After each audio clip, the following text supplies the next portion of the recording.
मित्रांनो नमस्कार.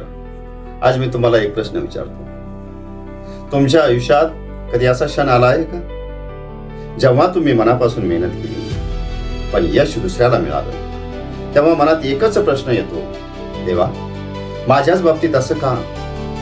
जर हा प्रश्न तुमच्याही मनात आला असेल तर हा व्हिडिओ शेवटपर्यंत नक्की ऐका, कारण आजची गोष्ट कदाचित तुमचं संपूर्ण आयुष्य बदलू शकते.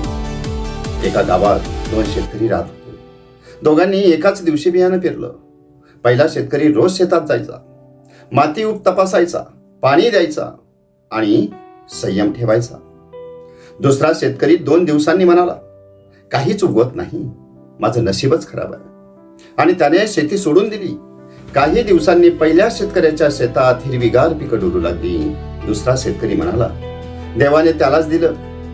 पण गावातील एका वृद्धानं उत्तर दिलं, देवाने त्याला नाही दिलं, त्याच्या संयमाला फळ दिलं. मित्रांनो, आज आपणही हेच करतो. 2 दिवस मेहनत, 4 दिवस प्रयत्न, आणि मग म्हणतो माझं काही होणार नाही.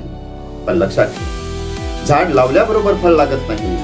सूर्य भुगवायला वेळ लागतो. आईच्या पोटी जन्म घ्यायलाही 9 महिने लागतात. मग मोठं यश एका रात्रीत कसं मिळेल? लोक तुमच्यावर हसतील, तुमची टिंगल करतील, तुम्हाला कमी लेखतील, पण जो स्वतःवर विश्वास ठेवतो त्याला जगातील कोणतीही शक्ती थांबवू शकत नाही. आज तुम्ही संघर्ष करत आहात म्हणून उद्या तुमची यशोगाथा लिहिली जाणार आहे. संत तुकाराम महाराज म्हणतात, ठेविले अनंत तैसेची राहावे, चित्ती असू द्यावे समाधान. याचा अर्थ संयम ठेवा, कर्तव्य करत राहा. योग्य वेळ आल्यावर देव तुमच्या मेहनतीचं फळ नक्की देईल. आजपासून एक निर्णय घ्या. लोक काय म्हणतील याचा विचार सोडा. स्वतःला रोज थोडंसं चांगलं बनवा. दररोज एक पाऊल पुढे टाका.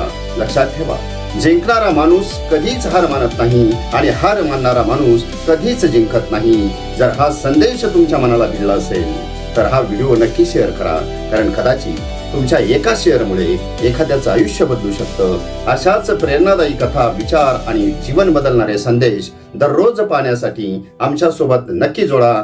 धन्यवाद. जय हरी विठ्ठल.